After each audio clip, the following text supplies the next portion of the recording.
Bom dia! Meu nome é André Barroso e hoje, dia 25 de junho, quinta-feira, vamos meditar sobre o Santo Evangelho do capítulo 7 de São Mateus, versículo 21 ao 29.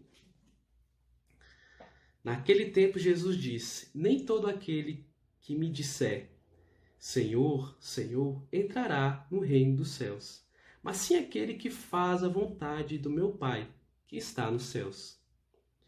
Muitos me dirão naquele dia: Senhor, Senhor, não pregamos nós vosso nome? E não foi em vosso nome que expulsamos demônios e fizemos muitos milagres? E no entanto, lhes direi: Nunca vos conheci. Retirai-vos de mim, operários maus.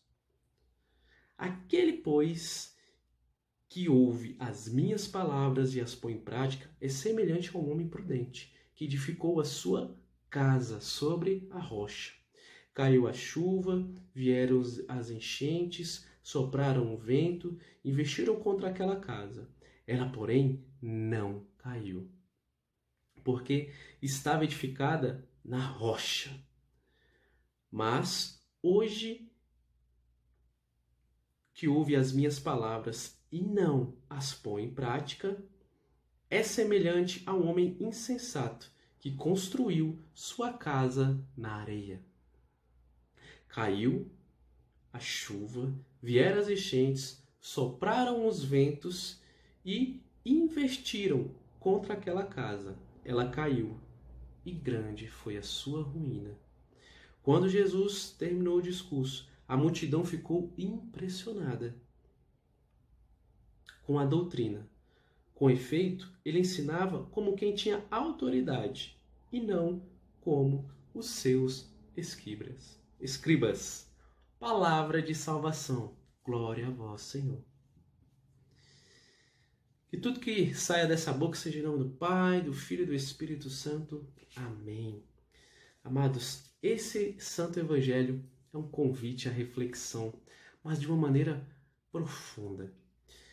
Na maioria das vezes, quando nós olhamos de forma desatenta esse Evangelho, nós achamos até que é injusto a atitude de Jesus.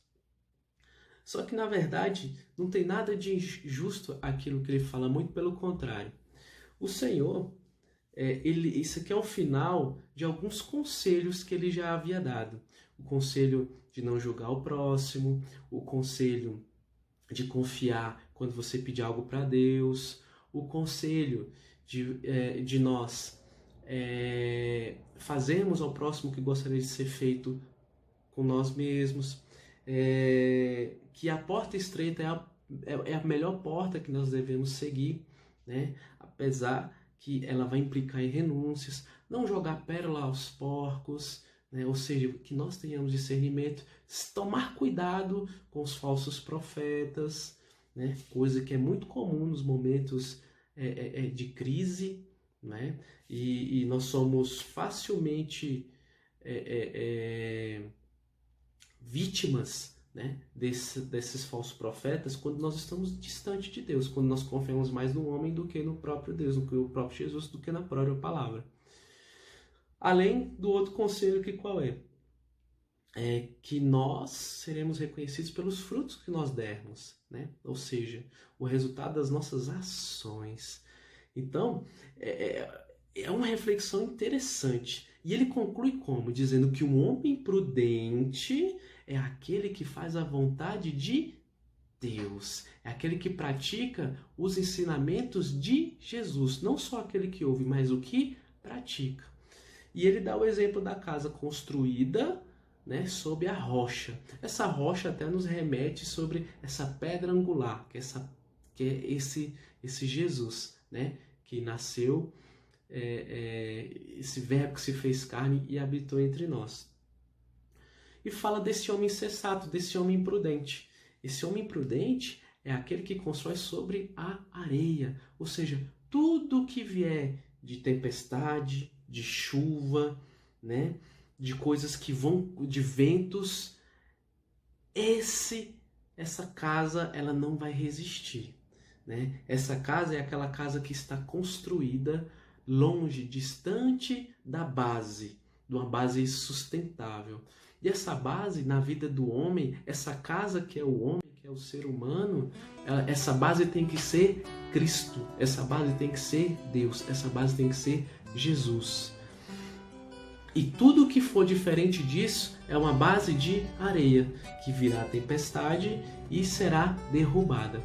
Então, amados, se você sente que sua vida tem caído em ruínas, já é um grande sinal de que ela não foi construída sobre a base sustentável, a base de Jesus. E quando a gente divide a nossa vida em várias áreas, você pode analisar tudo aquilo que não foi feito pela vontade de Deus, que não foi apresentado, consagrado ao Senhor, como diz o Provérbios, né? Que o coração do homem ele tem muitos desejos, muitos sonhos, né? Mas todos eles devem ser apresentados para Deus, para ser consagrado, para ser protegido, porque só darão certo se for da vontade de Deus. Então, esse convite à reflexão também é um convite à autorreflexão. Temos que ter coragem de avaliar como está a nossa vida. Será que nós estamos de fato praticando aquilo que nós aprendemos de Jesus? Será que de fato nós estamos fazendo a vontade de Deus? E tem que ter coragem para você ir a fundo e compreender isso. Por que compreender isso? Fazer esse diagnóstico é o primeiro passo para que nós possamos colocar o quê? A cura, né? Fazer esse diagnóstico é igual quando nós vamos ao médico, nós fizemos um diagnóstico, um check-up e avaliando, essa área não está boa. Então, ou seja, eu tenho que ir ao especialista, né? Ao médico que cuida para poder tratar daquela área. E o médico, o especialista, para cuidar da nossa vida, nós que somos cristãos, o especialista é Jesus. O especialista é Deus, o especialista é o Espírito Santo. E é nele que nós devemos confiar. E é nele. E é interessante porque quando nós dependemos desse poder, dessa graça de Deus, né, a nossa alma carrega uma certeza da vitória que até constrange as pessoas, né, que não conhecem. Ou então inspiram as pessoas a desejarem o mesmo. E vê um pouco da nossa missão, né? A vontade de Deus é que cumpramos a nossa missão, que cumpramos os nossos chamados. E cumprir o nosso chamado, cumprir a nossa missão é ser sal da terra e luz do mundo. Então é uma oportunidade única de darmos testemunho. Algo que me veio até o coração durante essa reflexão foi o seguinte: como tem sido fazer a vontade de Deus? Se eu estou distante de fazer a vontade de Deus, ou seja, não estou dando testemunho, quantas pessoas já se afastaram do reino dos céus, já se afastaram de Deus por conta do meu, do seu, do nosso contra-testemunho, né? E adiar, fazer esse diagnóstico, adiar, mudar o caminho, adiar, recomeçar, vai custar ainda quantas vidas se distanciarem de Deus, se distanciarem dos céus, né? Então, é fundamental ter essa coragem de fazer essa reflexão, de compreender que o quê? Fazer a vontade de Deus é uma das maiores missões, se não a maior. E aí Jesus ele deixa pistas, ele ensina, ele orienta como devemos agir, né? E isso é fundamental. Algo que tem me chamado muita atenção na postura do cristão é exatamente uma postura de derrotado, de triste, né, de cabisbaixo, de vítima, e isso me assusta um pouco. Por que me assusta um pouco? Porque essa cegueira que o orgulho causa dele não compreender, dele não fazer uma reflexão e entender que ele precisa ser humilde, de buscar ajuda em Deus, de buscar ajuda com o irmão que ele confia, com o irmão que é próximo, esse orgulho que tanto o segura também o cega e o faz acreditar ser esse coitadinho, que nunca foi. Nunca foi. Um filho e uma filha de Deus que estão em consciência de quem é o Senhor, de quem é Deus na vida dele, pode enfrentar a tempestade que for, o desafio que for, a ventania que for. Porque se ele estiver em Deus, fincado em Deus, ele vai carregar com ele uma certeza que eu não estou só, eu não estou abandonado.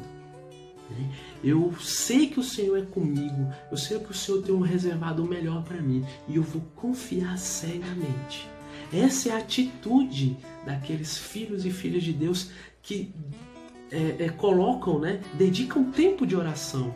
É interessante que quando a vida da pessoa está em ruína, alguma área da vida da pessoa está em ruína, você pergunta para ela quanto tempo ela tem dedicado a Deus, a adoração, a oração, e aí geralmente não dedica tempo nenhum.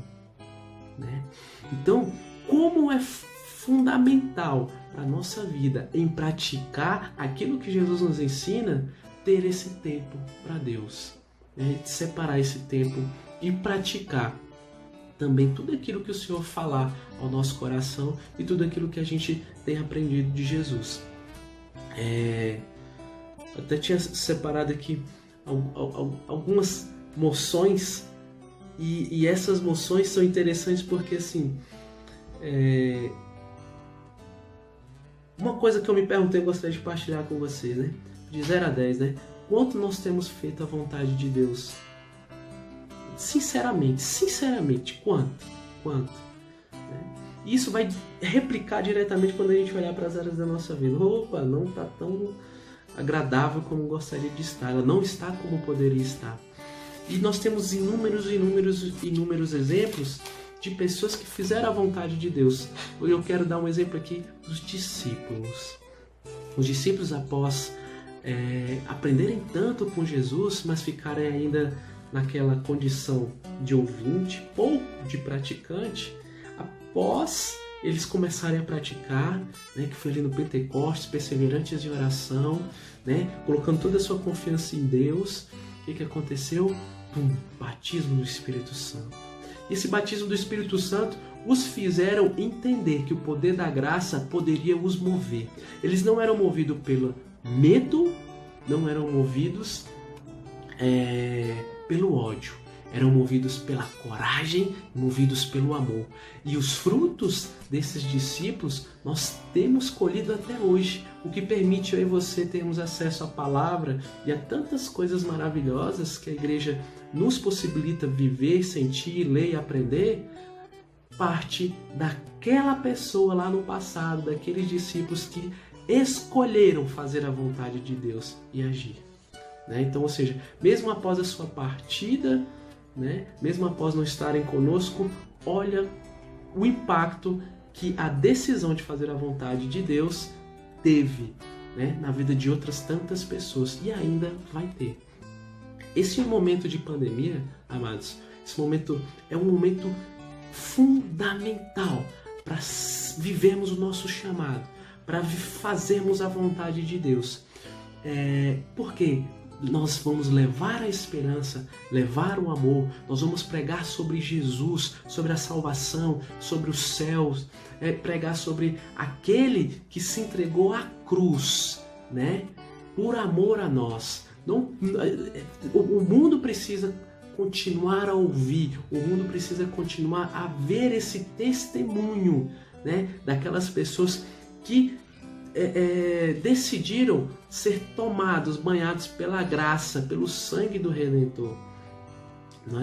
E como é importante para nós exercermos esse papel, esse chamado.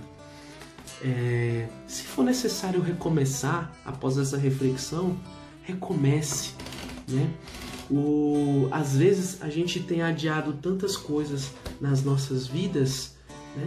Uma coisa que eu aprendi ao longo da vida é o seguinte: quando nós adiamos algo que nós poderíamos começar hoje, lá na frente, nós geralmente nos arrependemos, nós vamos nos arrepender. E o desafio que eu gostaria de lançar para vivermos todos juntos é exatamente o quê?